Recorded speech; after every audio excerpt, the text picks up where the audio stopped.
You are watching Rahinijar TV with Ilama Sayyid Abdul Basit Bukhari.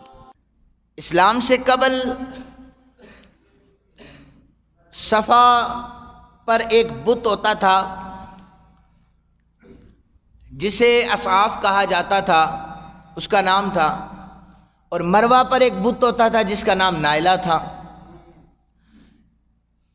جو کفار تھے اس کی صحیح کیا کرتے تھے اور کبھی اس بت کو چومتے، پھر اس تک جاتے، پھر اسے چومتے۔ یہ ایک گروہ تھا۔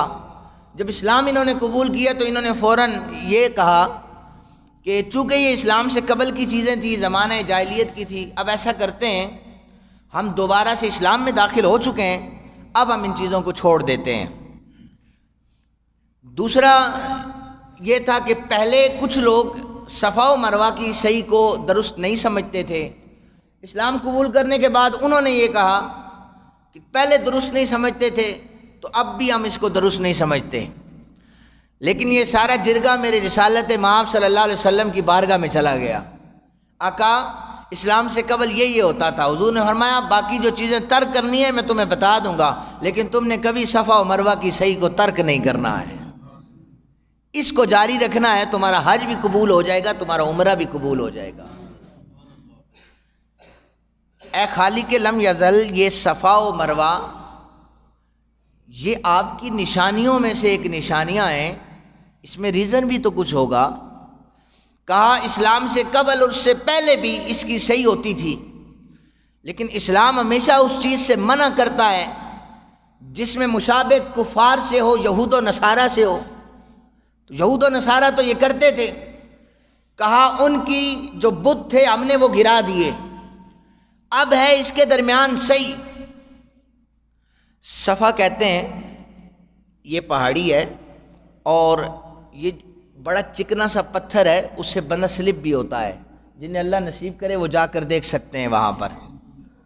ابھی تو وہاں پر ماربل لگا دیا ہے، ابھی وہ پہاڑی نہیں، ایک پتھر نما ہوتا ہے جسے شیشے کے اندر بند کر دیا گیا ہے، اور آپ بس باہر سے دیکھ سکتے ہیں، آپ چل کے آئے کہ یہ صفا ہے، ہلکی سی انہوں نے چڑھائی بنائی ہے، بس یہاں پہ آئے کہ یہ صفا ہے۔ اور بلڈنگیں بنا دی ہیں کئی جو ہیں، اوپر والا طواف جو ہے، اوپر والی صحیح ہے وہ اس سے اونچی ہوتی ہے، اور دوسری جانب جو مروہ ہے، صفا سے طواف شروع ہوتا ہے، صحیح شروع ہوتی ہے، وہ مروہ پر جا کر ختم ہوتی ہے، اس کا معنی ہے چھوٹے چھوٹے پتھر، وہ اس سے تھوڑا چھوٹا ہے اس لیے اس کو مروہ کہا جاتا ہے۔ مفسرین کرام نے یہاں تک یہ لکھا کہ صفا، اس لیے آپ نے ایک نام سنا ہوگا آدم صفی اللہ، آدم صفی اللہ، کہا آدم اس لیے صفا کو صفا کہا جاتا ہے، جناب آدم یہاں پر آ کر اس پہاڑی پر بیٹھا کرتے تھے، اس کا نام صفا رکھ دیا گیا ہے۔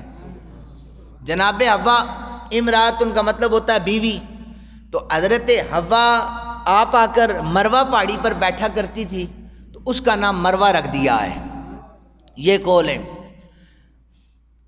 اب ان کی صحیح جو آج کل حج اور عمرے میں ہم کرتے، اس کے تحت ایک اور میں آپ کو چیز بتانا چاہتا ہوں۔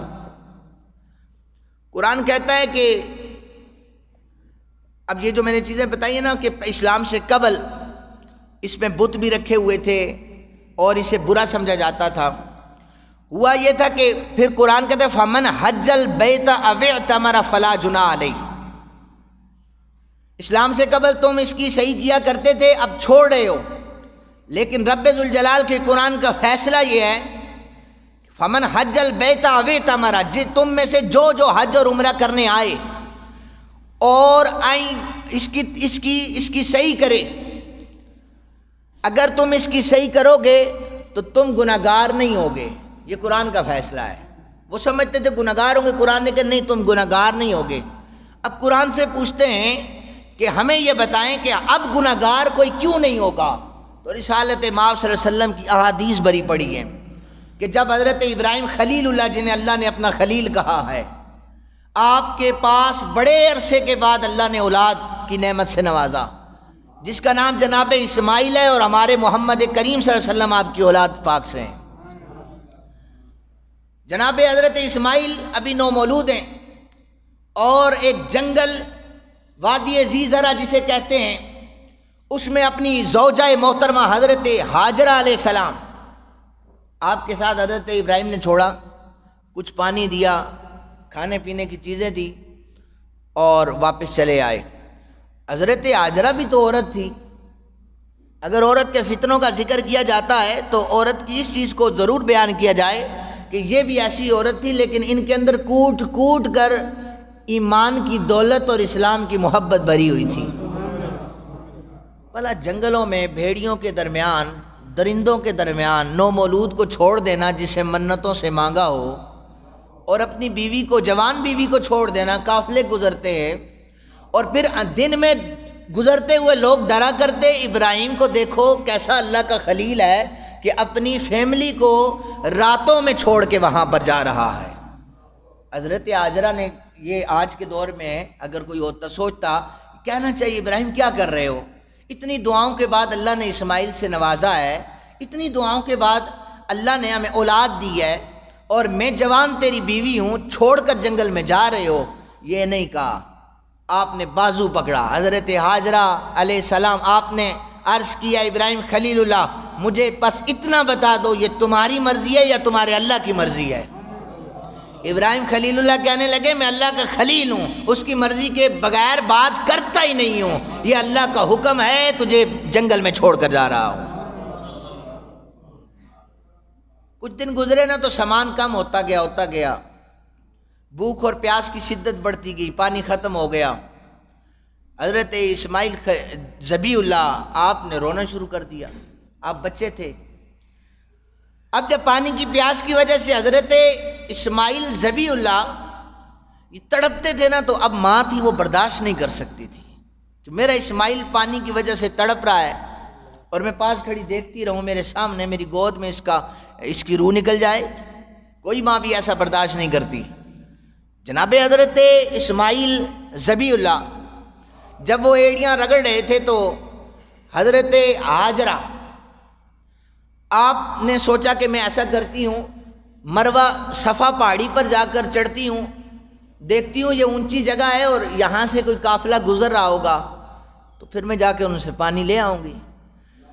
جو ہی آپ اس جگہ پر جہاں پر اسماعیل ذبیح اللہ موجود تھے وہاں سے چلی تو پیچھے مڑ مڑ کے دیکھتی تھی کہ کہیں میرے بچے کو کوئی درندہ اٹھا کر نہ لے جائے۔ تو جہاں پر حضرت اسماعیل ذبیح اللہ نظر نہیں آتے تھے نا، حضرت ہاجرہ بھاگنا شروع کر دیتی تھی۔ کیا کرتی تھی؟ بھاگنا شروع کر دیتی۔ پھر جو ہی حضرت اسماعیل نظر آتے آہستہ ہو جاتی۔ صفا پر جا کر دیکھا قافلہ نظر نہیں آیا، وہاں سے نیچے اتری، پھر آئی حضرت اسماعیل کے پاس، وہ اسی طرح رو رہے ہیں۔ پھر سوچا مروہ پہاڑی پر جاتی ہوں، اور پھر جب چلی تو پیچھے مڑ مڑ کے دیکھتی ہیں، جب حضرت اسماعیل نظروں سے اوجھل ہوتے حضرت ہاجرہ بھاگنا شروع کر دیتی۔ پھر مروہ پہ جاتی کوئی قافلہ نظر ہی نہیں آتا تھا۔ 7 چکر حضرت ہاجرہ نے لگائے، چشمے فلک یہ نظارہ دیکھ رہی تھی اور اللہ کو یہ ادائیں حضرت ہاجرہ کی پسند آ رہی تھی۔ میرے خلیل کی زوجہ اور میرے ذبیح اللہ کی امی یہ اپنے بچے کے لیے، لخت جگر کے لیے یہ پھیرے لگا رہی ہے۔ مالک یہ کیسی عبادت ہے جہاں پر نہ تیری تسبیح ہے، نہ تیری تحلیل ہے، نہ تیرا نام لیا جا رہا ہے۔ ہاجرہ کی صحیح تو اپنی اولاد کی وجہ سے ہے۔ فرمایا تمہیں پتہ نہیں ہے، یہ اولاد کا درد رکھ کر 7 چکر لگا رہی ہے، مجھ اللہ کو یہ ادا پسند آ رہی ہے۔ قیامت تک حج اور عمرہ کرنے والوں، جب جب تم کعبۃ اللہ کا طواف کر چکو، ہاجرہ کی سنت کو پورا کرنے کے بعد تمہارا حج قبول کیا جائے گا۔ عمرہ کر چکو تو ہاجرہ کی سنت کو پورا کر لینے کے بعد تمہارا عمرہ قبول کیا جائے گا۔ ان الصفا والمروہ من شعائر اللہ، یہ اللہ کی نشانیوں میں سے ایک نشانیاں ہیں، صفا و مروہ۔ تو یہ حضرت ہاجرہ کا چکر لگانا یہ اللہ کی نشانیوں میں سے ہیں۔ اور وَمَن يُعَظِّمْ شَعَائِرَ اللَّهِ، جو اللہ کی نشانیوں کی تعظیم کرتا ہے، فَإِنَّا مِن تَقْوَى الْقُلُوبِ، وہ تقویٰ میں اس کے دل جو ہیں تقویٰ کے قریب ہو جاتے ہیں، اللہ کی بارگاہ میں وہ متقی لکھا جاتا ہے۔